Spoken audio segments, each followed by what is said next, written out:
Sophie Zopa, je suis directrice de recherche au laboratoire des sciences du climat et de l'environnement et j'ai été auteure pour le dernier rapport du GIEC.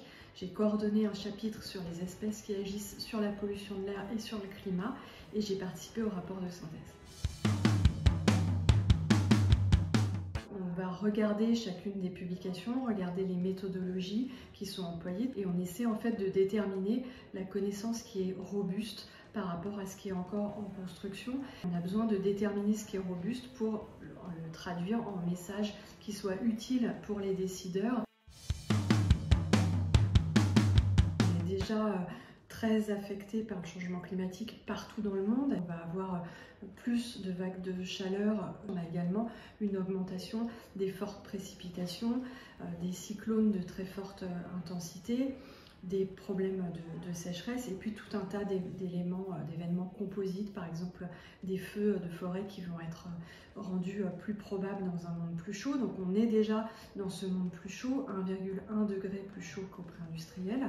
Et ce rapport du GIEC donne des actions possibles à la fois en termes d'adaptation, donc pour qu'il y ait moins d'impact des aléas climatiques, mais surtout en termes d'atténuation. C'est celui du co-bénéfice de ces actions qui visent à diminuer nos émissions de gaz à effet de serre sur la santé. Donc parmi les mesures qu'il est nécessaire de prendre à grande échelle, il y a de se tourner plus vers une mobilité active, donc à pied ou à vélo. Il y a adopter des régimes qui soient plus sains pour l'environnement et pour nous, donc avec moins par exemple de protéines animales. Et puis il y a, dès lors qu'on diminue tout ce qui va être procédé de combustion, donc que ce soit pour les voitures thermiques ou pour produire de l'énergie, il y a immédiatement un bénéfice en termes de pollution de l'air.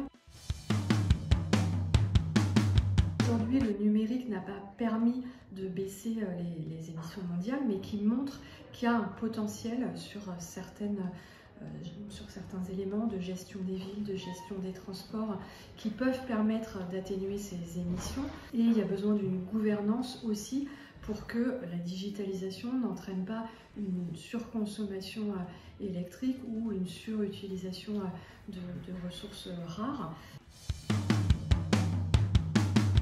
Et évidemment, de s'interroger sur la finalité des développements numériques qu'elles font. Est-ce que ça sert vraiment le bien commun ou est-ce qu'on est dans l'entertainment ou des usages gadgets?